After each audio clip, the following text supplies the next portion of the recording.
So hi everyone, it's Maureen Muldoon here representing Miracles Live 365 and just grateful to begin the conversation with the community on just the basic principles of A Course in Miracles. So we're going to begin as we always begin on the calls, and if you travel with us for the next 7 days and you want to pray us in or do any of the parts, you're more than welcome. So I'll start for today, just tucking our chin, bowing our heads, knowing God is so good, that we surrender all we are to all that God would have us be. We surrender our heads, our hearts, our agendas to God's will, trusting that God knows us, loves us, has us, and holds us as we make our way to truth. And we trust that we will see miracles where we once saw lack and limitations, and that will be given solutions and solutions and solutions where we once saw dead ends. We commit to remembering that we are immersed in God's holy ecstasy and audaciousness, where all things are possible, where all things are perfect, and where all things are pregnant with a greater, greater, greater good. So we give thanks for this day of miraculous encounters, and may we always remember that this is offered to us, not just for our own good, but that we might be fearless extensions of God's love. I'm going to read the description of nothing real can be threatened, nothing unreal exists. Okay, so this section is like the first concept. It comes in the preface. It's not even in the book. It's in the preface of the book. Like they want us to get this really early. Nothing real can be threatened. Nothing unreal exists. And this is what it says about that. And if anybody has their book and they want to read along, just put your name in the chat. I'm going to read the 3 paragraphs after this section on preface, page X. So it says, this is how A Course in Miracles begins. It makes a fundamental distinction between the real and the unreal, between knowledge and perception. Knowledge is truth under one law, the law of love or God. So they're saying that truth, that knowledge are all under the umbrella of God. And then it says truth is unalterable, eternal, unambiguous. It can be unrecognized, but it cannot be changed. It applies to everything that God created, and only what God created is real. It is beyond learning because it is beyond time and process. It has no opposite, no beginning, no end. It merely is. So when the Beatles said love is all there is, that's the idea, that love is all that there is, which is sort of a hard concept to contemplate, but it tells us what's real, and then it's going to tell us what's not real. And what's not real, it says the world of perception, on the other hand, is the world of time, of change, of beginnings and endings. So perception comes from the personality. It's what I'm perceiving. It is based on interpretation, not on fact. It is the world of birth and death, founded on the belief in scarcity, loss, separation, and death. It is learned rather than given, selective in its perceptual emphasis, unstable in its functioning, and inaccurate in its interpretations. So that's what we're going to get from the little peephole of our perception. We're going to not be able to see the whole picture. We're just going to be able to see like our own point of view. And from that point of view, things can get pretty pokey. But so we want to move off the triangle, the triangle of villain, victim, hero, where we're all living on one point or another. And we want to move into the circular state of our being, which is there's no points. It's all even, it's all flowing, it's all equal. So that's what's real, that's what's not real. And then it says in the next paragraph, for knowledge and perception, respectively, 2 different thought systems arise which are opposite in every respect. From knowledge and perception, respectively, 2 distinct thought systems arise, which are opposite in every respect. So one is knowledge and one is perception. In the realm of knowledge, no thoughts exist apart from God because God and his creation share one will. The world of perception, however, is made by the beliefs in opposites in separate wills, in perpetual conflict with each other and with God. What perception sees and hears appears to be real because it permits into awareness only what conforms to the wishes of the perceiver. So think about like the information bubbles that we're in. When the algorithms get your preferences, they're just going to feed you what you like. They're not going to give you what you don't like. So when they continue to be fed the same exact thing, it's almost like we're creating this protective, defensive device to keep us in this regurgitation of not knowing, of just knowing what we already know.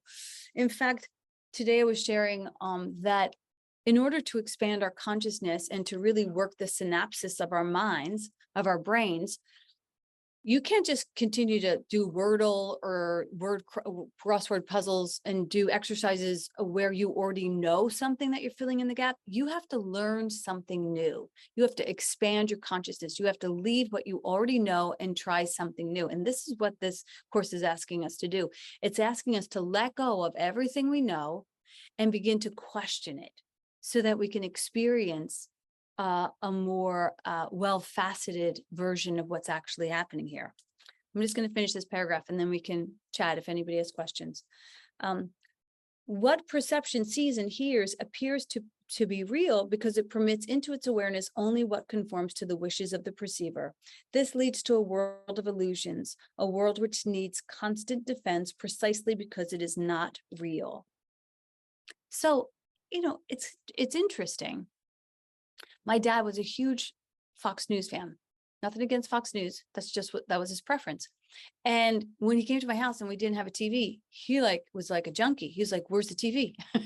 Where's my fix?" You know what I mean? And I was like, "I don't know what to tell you, Dad. We don't have it. And even if we did, I don't know, we would put it on in our house." But the mind is, in this space of needing to maintain that idea. Now, conversely, we do these lessons 365, and we continue to come to them to maintain the idea of love and to maintain the idea of unity and to maintain. So the mind needs maintenance. It needs maintenance either in fear or in love, because the mind is split. And to continue to maintain a split mind or a holy mind, it takes practice. It takes a lot of practice. And for some of us, we've been on the course for, 20 years or so, and it never gets old because that mind continues to need reaffirming and realigning. The mind will vacillate. The perception will vacillate. We'll think we know things. Even when Kim was telling a story about a woman she met yesterday that was a bit inebriated.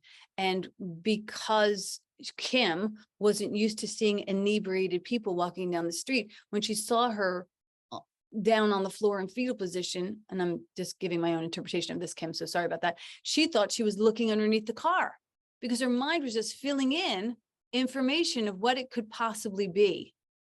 And this is what our mind does. It just fills in information. And so we have to watch, what we automatically think we think so that we can actually see what's happening.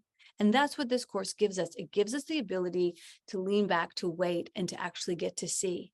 And getting to see brings us to knowing, to gnosis, to knowledge. Go ahead, Joni. I have a question.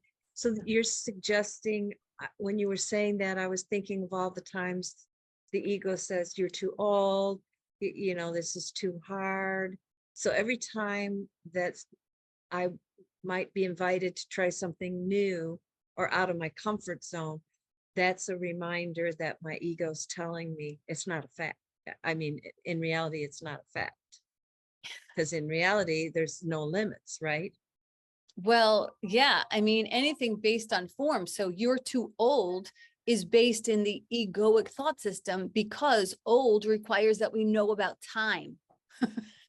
And there is no time in God, right? So when you read that, when it says the world of perception, on the other hand, is the world of time, of change. Like, this is how I was when I was younger. This is how I am when I'm older. All of these things are interesting, but they're not facts. They're traits of the personality. I'm glad you're telling me because I thought they were facts. Well, if they are facts, we would be celebrating Richard's birthday today, That's right. which is Hey, his birthday. Richard. Happy birthday, Richard. So they're facts, they're facts in the realm of the dream, and Christ said, like, use the language that your brother's going to hear. So we talk about time and space between us. That's what we talk about, but we don't really place any credence in this idea of time and space, which is really hard because the whole world believes in time and space. But that Well, doesn't mean that it's true. and so when I believe it, because sometimes I believe that the world, and but that blocks me from the divine reality of limitlessness, correct? Yeah, and limitlessness, as far as we can experience it in this realm of duality in this dream, is simply being present. In the present state, there is no time. So the practice would just be present, and be present at 16, and be present at 66, and be present at 106, and just be present. Because those numbers don't mean anything more than the number of days you've been on the earth. And we make a lot of meaning about it. We say at 67, you can do this and can't do that. At 106, you can do this and not do that. At 16, you can do this and not do that. So these are just getting the opportunity of getting out of the mainstream, swimming with all the fish, not questioning anything, and experiencing the potential of your divinity. Now, it could be that there are certain things that you can't do right now, but that's not that important, because no matter what form or ability, physical ability you have, the one ability we all have is to love. You know what I mean? So we're really looking at the candy wrapper instead of the candy. Like, who cares how old the candy's been sitting there? Eat it. It's still going to taste pretty good. Candy has no expiration date as far as I know. And you're sweet, man. So you gotta, so we have to remember that. And when we remember the sweetness of our soul and the sweetness of our being, we stop, focusing on the wrapper. Now, there's nothing wrong with, if you want to, embellish the body. If that makes you feel better, who cares? If you want to get your hair extensions and talk about your weight and whatever the heck you want to do, your boob job, whatever the heck you want to do, it doesn't matter. It really doesn't matter. It's a dream, so you don't want to use it to harm yourself. You don't want to use it to guilt yourself. We can still have our preferences, but we don't let our preferences have us. So this too shall pass, and this too shall pass, and this too shall pass. And in that way, you can really look at those preferences and say, is this really of value to me in the grand scheme of things? Did anybody else want to share anything?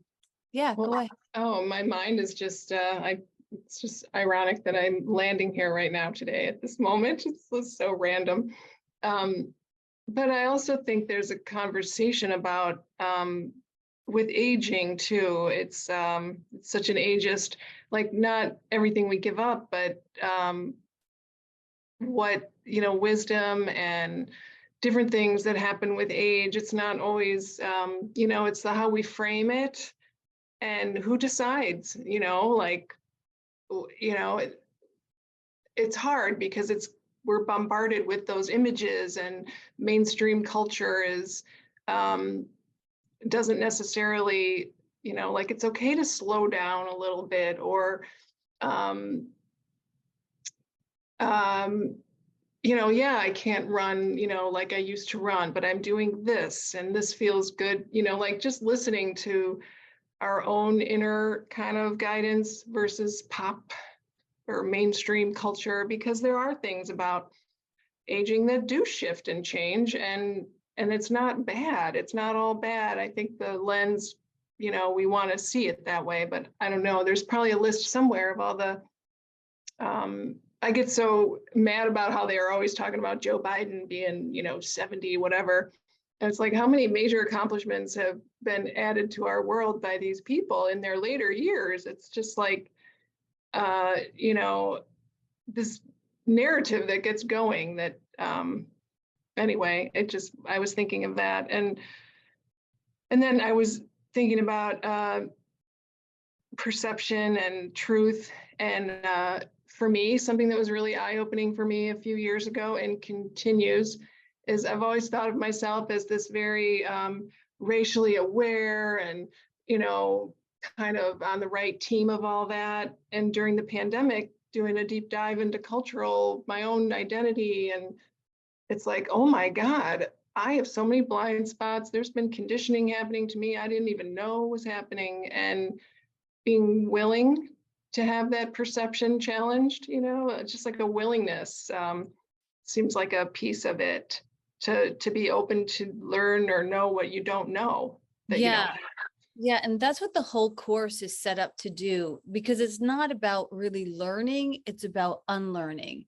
If you had those biases and those blind spots, you didn't come in with them. You came in innocent, open, equally seeing all things as equal and lovely. And then we took on these hierarchies and these judgments of the world, of our culture, of our communities. If your community was not diverse, you began to make up reasons why it wasn't diverse. And when you saw on the news, you know, Black men being the ones that were on the mugshots or taking off to prison, or you saw Black bodies being the ones sweeping the floor, you made meaning of that. I made meaning of that. And so this course helps us to look at those things that we can't always get reach to when we're just walking around in our, you know, mostly unconscious state. And it's really lovely to begin to undo, and to experience a less encumbered and a more awake idea of who we are to each other, past the bodies, past the colors, past the number of days we've been on Earth. Yeah, it was called the untraining, actually. The racial thing was called the untraining, to sort of unlearn all that we think we know about race and identity. And it was eye-opening to me as someone who thought I was pretty woke, for lack of a better word. And I was like, oh my gosh, there's so much that I'm carrying. And then once you realize this conditioning, it's like a floodgate. It's everywhere. It's like, do I really feel that? Or was I conditioned to feel that? And what about this? And what about this? It's just everything feels like an opening. Yeah, because you know what you know, and you know what you don't know, but you don't know what you don't know. And that's a hard one to reach. Say that 3 times. Yeah. And that's okay. In the untraining, what the course calls that is undoing. And so it's the same idea, you know, it's the same idea.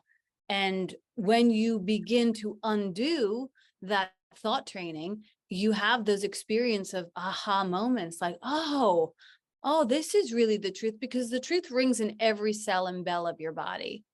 And you awaken to it. And it's a mini awakening that leads to a mini awakening that leads to a mini awakening until you wake all the way up and you see your brother and yourself as not different, as your brother's good and you're good, as not different, not separate.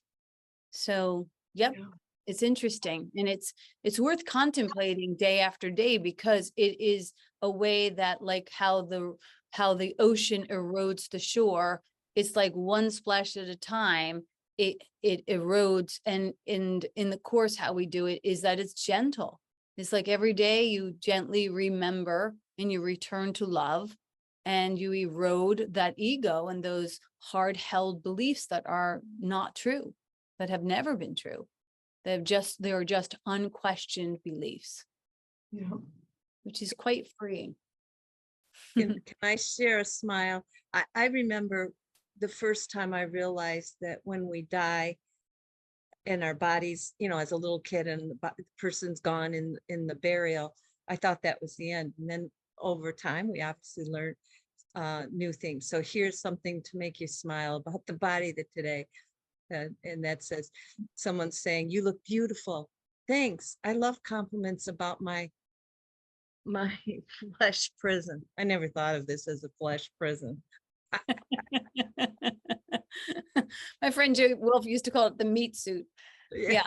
Now, like this course is not about annihilating the body and hurting, harming, or hating the body. No, it's just the vehicle. You treat it the same way you would treat your car, and again, if you want furry dice hanging from your rearview mirror, if you want, whatever you want, it's okay. Yeah. Yes, John. Yeah, I feel also that we have to be where we are. Since we're in these bodies and stuff, we have to at least realize that we're in these bodies for a reason, and it's a learning process. But I remember what Jesus said too he talked about Jean Dixon and how she said, with your feet on the ground, but your fingertips in heaven. And I think that means we have to be grounded. We're here, so we have to deal with things that are happening right now, here and now, because we can't change what we think of as reality until we advance enough to where we become knowledgeable.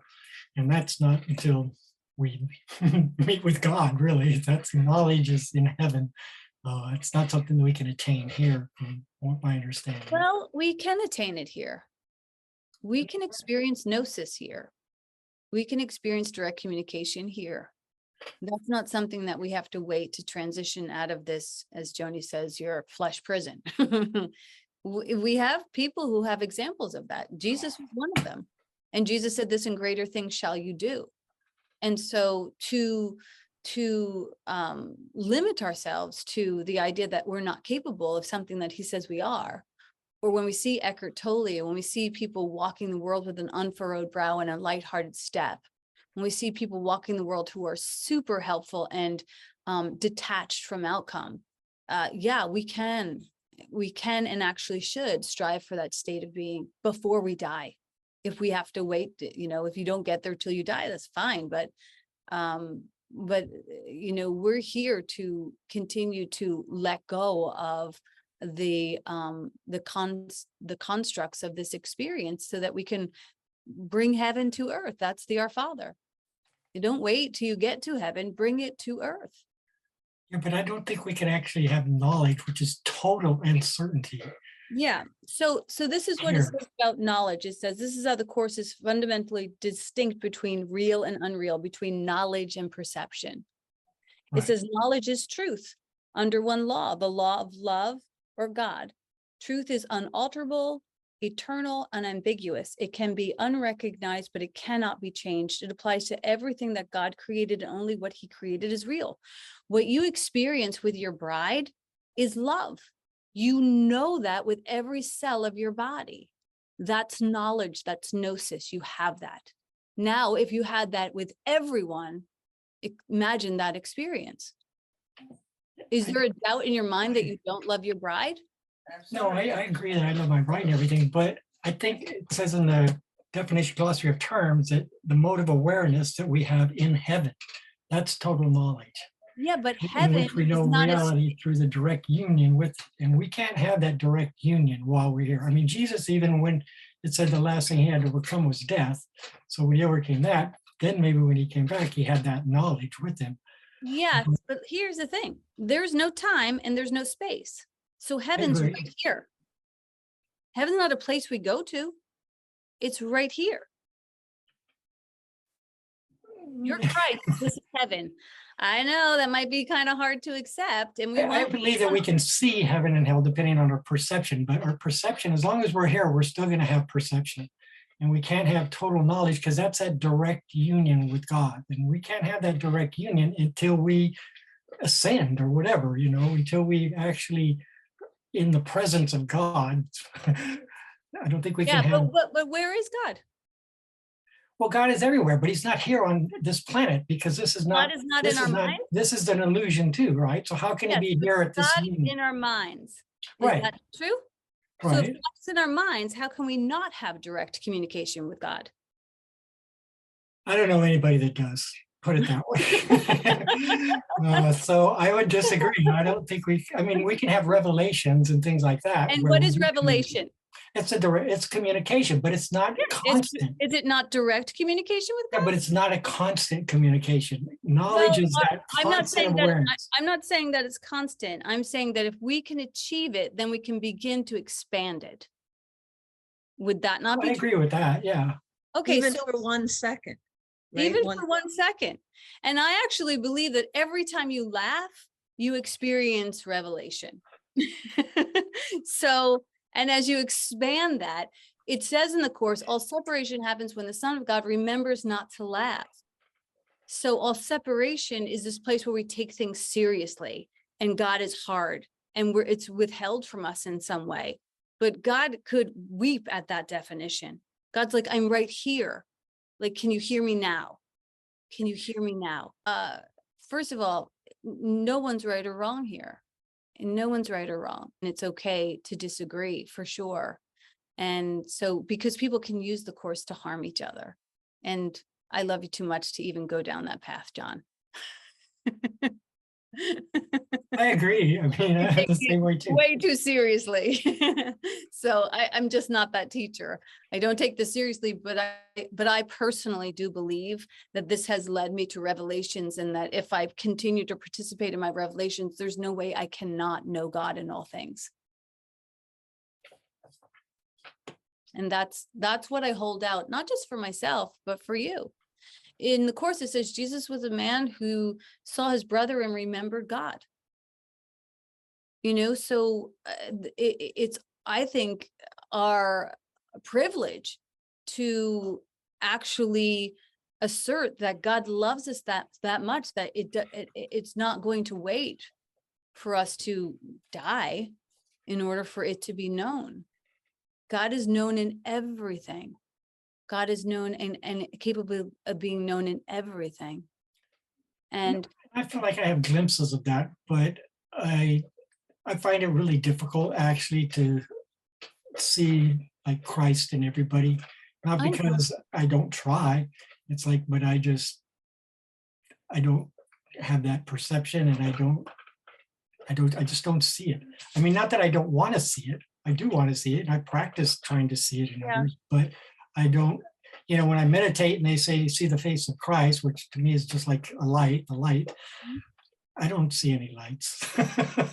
It's okay. It's all right. Is there a I specific? know it is, and I deal with that. That's with my feet on the ground. It's like I still practice. But I got is my there- fingertips in the heaven, but my feet Yeah. are still on the ground. It's like I'm here now, and It's I'm okay. not there yet. But let me ask you something, if you're willing. Yeah. Is there a specific person that you don't see Christ in that you can think Well, of? no, I mean I hold everybody in that light. I mean even Donald Trump. I don't want to see him in that light, but I see him like I try to imagine people kind of as a child, a small child, because that's easier for me to recognize the Christ in that child rather than in the behavior of the man that's acting like a fool. Yeah. Yeah. So here we are in the human form, having these personalized experiences, looking for God beneath all the mad ramble. And we're willing. And that's the only thing we need to be, is to be willing. And it sounds like you're really willing. And, where there's a will, there's a way. And you're willing to see love. So you're willing to be in alignment with God's will. It's only a matter of time before you have complete revelation. Don't fear it. Okay, maybe a few thousand years from now. No, I'll find it in time somehow. Yeah, but you will find it in time, because Yeah, there's I know. no time. So you could have it now. I So- could if I totally believe, but I so- do believe, but I'm still here. And so this is the conundrum of this idea of Right. nothing real can be threatened and nothing unreal exists. It's not like just pretty words on a page. When we begin to like really entertain and apply it to our lives, it can get really trippy, because we will be shown our blocks and our biases. We will be shown our limited thinking, and we will start to have to look at that with the Holy Spirit.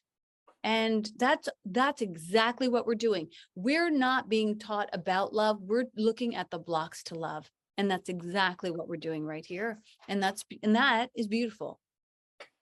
And that's what we do every single day together on the course. So we're going to be doing this for the next week, having these interesting conversations. And but we're going to keep them to 30 minutes or 35 or 36 as we did today. But we're going to go ahead and end with a little bit more meditation, maybe 4 more minutes of meditation, because meditation is integration, where we take these concepts that we can't actually understand with the conceptualized mind and we move it, just let it wash over us. So we don't have to try and strive to understand it. But did anybody else have anything they wanted to share before we do so? So come back tomorrow if you have more questions. We'll just take a breath and move into this present moment as John beautifully described, anchoring into this moment, letting your heart reach towards the heavens, letting your love reach towards the heavens, anchoring into this moment like a tree, letting yourself root into the experience of this moment, the weight of your body in the chair, the feeling of the air on your skin, the way that your breath moves your body up and down. You are a magnificent human. And now let your heart reach towards the heavens. You are a magnificent soul. You are a spiritual being, having this physical experience for a temporary time. You are what's real. You are love. You are loved. There is nothing to fear. We'll be here for 3 minutes.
So we just give thanks for our time together as we join together in community for this beautiful happy hour.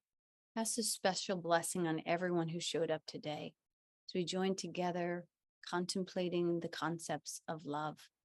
And for this, I give so much thanks. I know just the 30 minutes of contemplation and meditation ripples out into our day, our week, our month, our year. And I just give thanks for the blessings that continue to return to us as we continue to make our way home to love. And so for this and so much more, I give thanks and we let it be. And together we say, and so it is. Amen.